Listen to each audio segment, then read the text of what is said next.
So yan po, maganda yung sasakyan nila. Yan o, ganyan ang itsura. Walang masyadong kalawang tsaka gasgas. Yan, ay ang linis sa loob. Maganda. Anong to, model? 2012 Honda Civic. Ayan o. Oh, may pa-cover pa. Alam, malinis pa nga, no? Malinis pa yan? Ganda. Saktong-sakto kay Shobe. Uy, luto na. Ayan o. Dry na yung toothpick natin. So, etong isa, nilagyan ko ng coconut. Shredded coconut. Up. Diyan muna natin ilagay. Sasalang ko din yung nasa malaking baking pan. At, so ayan, nilipat ko na po dito sa cooling rack yung ating banana muffins. So, bali ito, plain lang siya. Ito naman yung meron siyang shredded coconut. Ayan. Ito po yung isa. Bali, mas nauna siyang naluto kasi medyo maliit siya. Tapos ito naman, ayan, medyo malaki ng konti. So, lipat ko lang dito sa cooling rack. Ay, sorry. Ayan, ang ating merienda. Ang dami. So, ayan po, kung gusto niyo pong gayahin, ilagay ko po yung recipe sa description box. Bali, ito din po yung recipe ng una kong banana bread na in-upload na ngayon ay nasa 1.4M na po yung views niya. So, ayan. Sakto po to sa mga una pa lang mag-try, mag-bake. Dahil napakadali po niyang gayahin. So, ayan mga ka-viewers. Kape-kape na tayo. Wow, huli. Gabi na nagkape pa. Coffee, black coffee. Hindi ka kumain ng banana bread. Kuha na natin si Dadong ng ayan, muffin.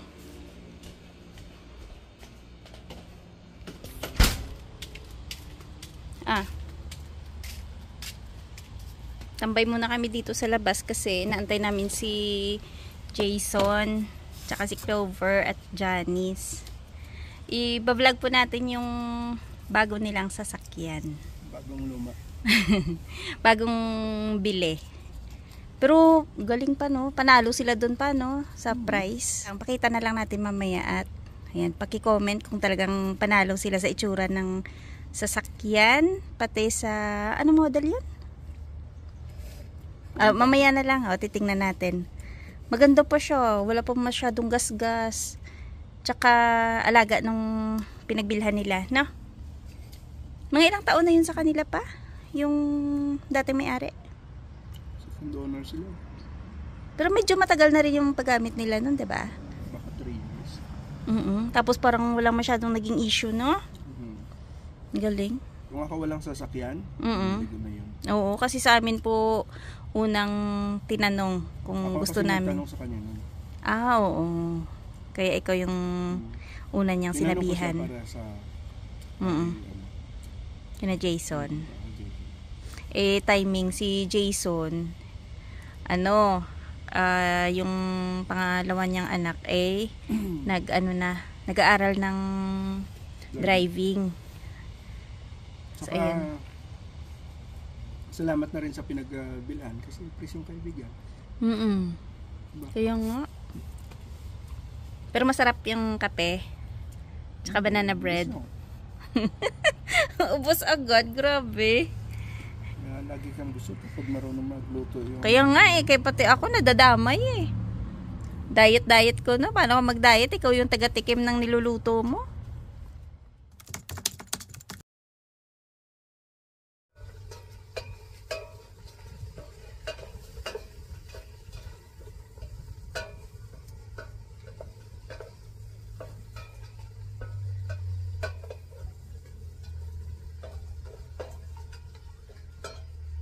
Nagluluto tayo ng gulay ngayon dito sa labas. Ito po yung aming ulam ngayon. Ayan, ginataang kalabasa na may sitaw at meron ding talong. Ito na po yung ating crabs. Ginisa ko na siya sa sibuyas, bawang, tsaka luya.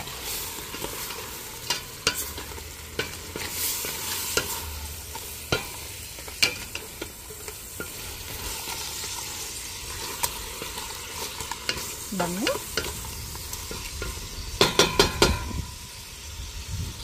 Lagyan ko na po siya ng half na pork cube.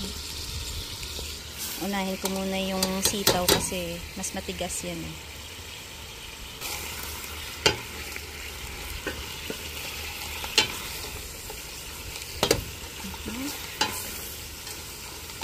Yan na natin. Handa ko na rin yung ating galunggong kasi magpiprito tayo ng galunggong.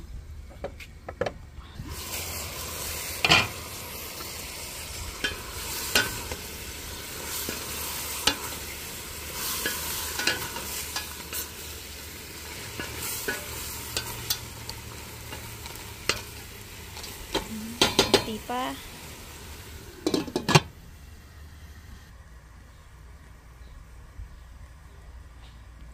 Pwede natin ilagay yung ating talong.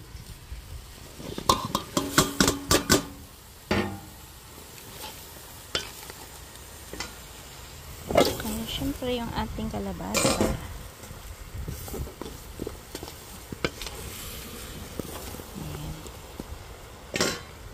Lang muna natin. Pwede na tayong magprito.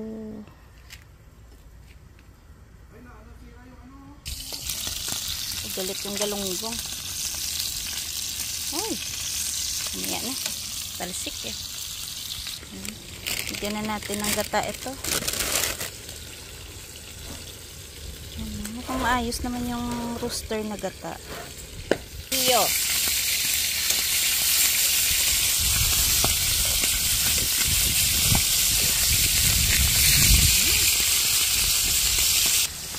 Add na po natin yung gata.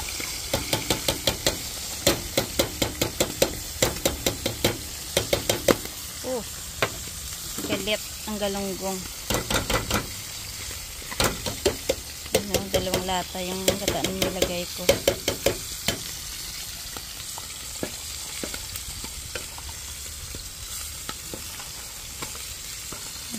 Hayaan muna natin na kumulo. Kasi mamaya madurog yun eh.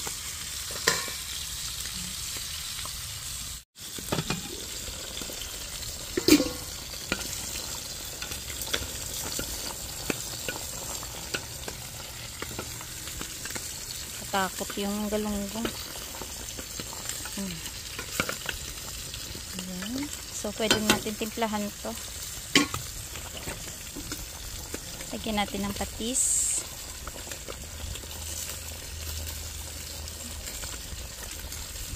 Ayan. At syempre dapat may paminta.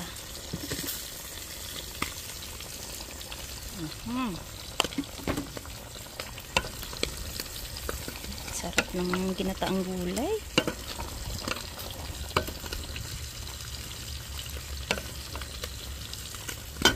Tanungin ko nga si Dadong kung meron akong makuhang sili dyan na pwede dito ilagay. Hinaan lang natin. First harvest ba? O, pwede na itong galunggong. Galit na galit yung galunggong eh. Nakikipaglaban.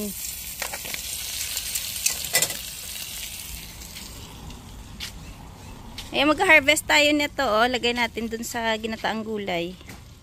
Ilan? Kahit isa lang, no? Pampaamoy lang. Ito na lang, medyo malaki. Hindi naman siguro magtatampo to. Ayan. Fresh from the farm. Ugasan ko pala muna. Ayan. Lagay na natin ang nag-iisang ikaw.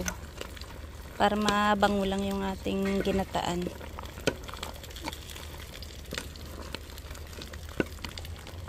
Grabing sarap. In fairness, maganda din yung gata na rooster ha. Ngayon lang kasi ako nakagamit niyan eh.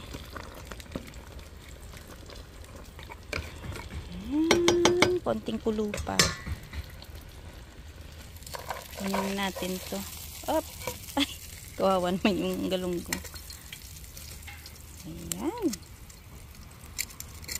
Ready na. Lagyan natin ng konting brown sugar. Para balanse yung lasa ng ating ginatang gulay. Pwede na to. Luto na to. Oy, ready na. Pwede na kumain. Gusto niyo pa ba ng ano? Gusto niyo pa ng tuyo? May Gigi na.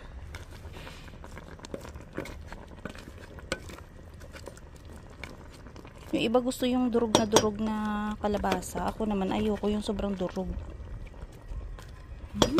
Sarap. Kasan ko ng konti para kumulo pa siya. Ang ganda ng gata, oh.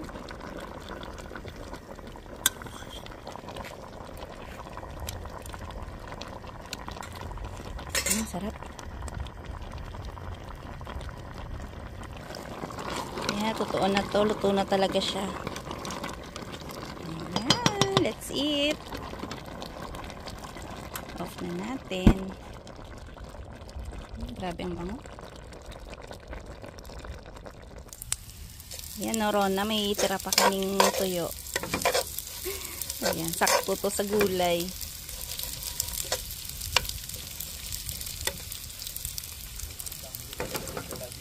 Ha? Naamoy? Ay siya, nalaglag pa yung isa, sayang.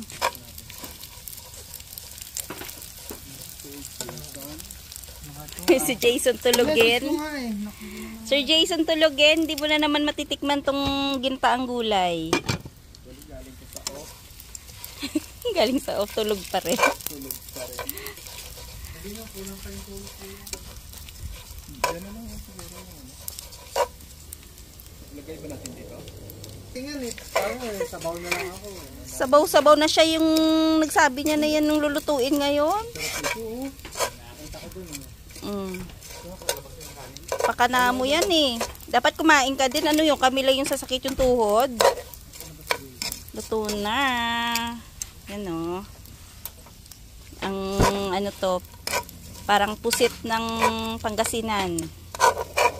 Panalo to. Ano nga ba yung sabi nakaraan? Limutan ko na naman. Ngayon, noon ko lang kasi na ano yun, narinig yung ganong anong isda eh. Kinoment na nila last time, nalimutan ko lang kung anong pangalan. Pero masarap siya, para siyang pusit. O, diba? Ayan o, pagkain ni Dadong o. Ayan ang taga-tikim o.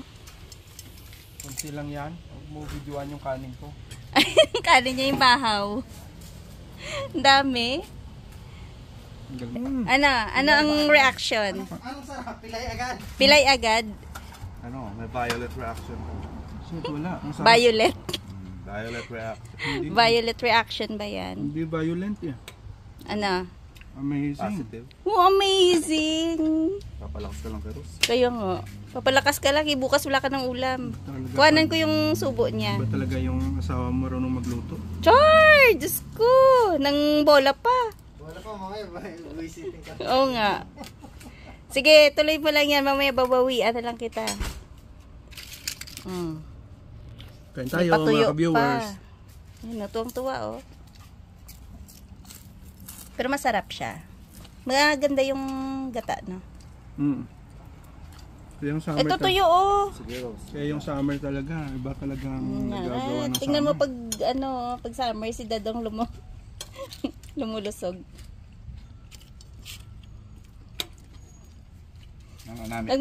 Namit ged Dadong. Namit kid kayo. Kaon ta. Yan. Tutuloy na lang ni Dadong yung pagkain. Sir Jason, i-vlog na natin yung pangalawa mong sasakyan. Bakit hindi mo sprayan yung kalawang na yan? Ayan. Ito pa pala yung pangalawang sasakyan nila Jason. Yung nabili nyo magkano to? Secret. Secret? Hindi nga. Ayun, 5,000. So, ayan no, panalo na to sa 5,000. Ang ganda no, wala masyadong gas-gas. Ayan, may konting kalawang. Pero, wow, may pa learner driver na. Sino yung si Xiaobe? So, ayan po yung kanilang pangalawang sasakyan. Ay, ang linis sa loob. Maganda. Anong ano to? Model? 2012 Honda Civic. Ayan o. Wow, may pa-cover pa. Alam, malinis pa nga, no? Malinis pa yan? Ganda. Saktong-sakto kay Xiaobe. Ay, sa kanila naman.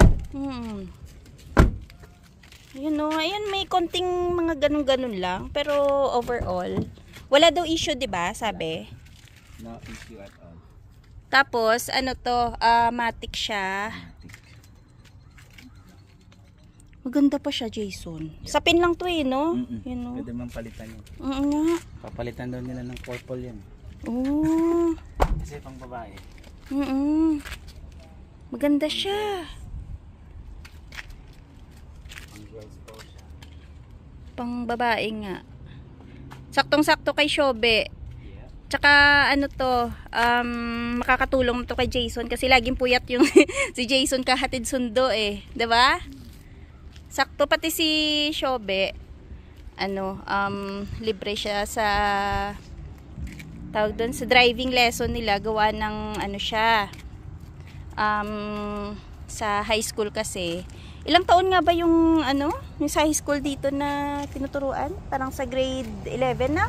11 and 11 and 12, ayan, libre na yung nila, pagtuturo sa driving. Si Jason kasi laging kulang to sa tulog, gawa nang siya yung tagahatid sundo. So ngayon, malaking tulong to pagka na si Xiaobe.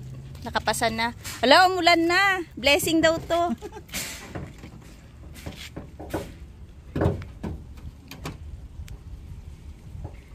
Naku. So yan no. Kailangan parang linisin. Linisin niya lang, no? Pero ano na to, Jason? Malaking bagay, no? May pangalawa na kayong sasakyan. Ayun, naulan na nga. Doon na tayo. So, yan po. Maganda yung sasakyan nila. Yan, no? Ganyan ang itsura. Walang masyadong, kalawang, tsaka gas-gas. Oh!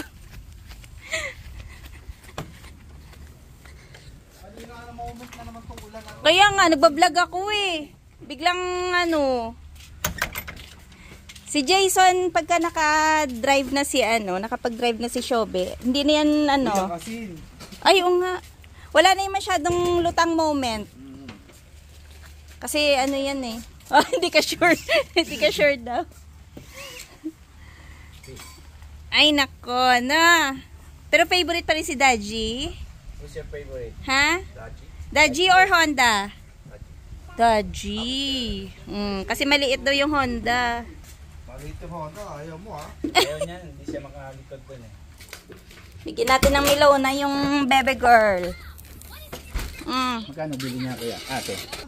Si Dadong walang hinihindian. Diyos ko, baka magta-tantrums to, kaya bigyan natin. Alok ka ng alok, tapos ang dami mong sinasabi. Baka baka magwala eh. Dito tuloy tayo sa Thursday. Yummy? Say hi, Mamila. Hi, Mamang. Cute. Sasakay na si Madam sa kanyang sasakyan. Ay, mag-ingat kayo, layo ng biyahe nyo. Layo.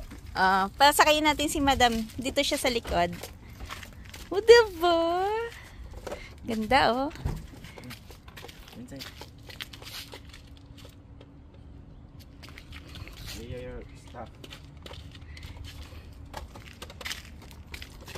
Mas gusto daw niya si Daji. Malaki kasi. Oo, kasi malaki yung Dodge. Bye! Say hi, Mamila! Oh, sit down na. Hi, Mamila. Hi, Mamila. Bye. Ingat. Kala mo alayo eh, no? Balik kayo mamaya. Danan nyo. Yan oh, ang ganda pa ng... Ang ganda pa yung... bye! Ang ganda pa ng tunog niya, ano? Walang ingay, ano? Ang ganda. Bye, bebe. Panalo si Clover. Sige. Ayan oh, maganda yung tunog na makina. Bye, be.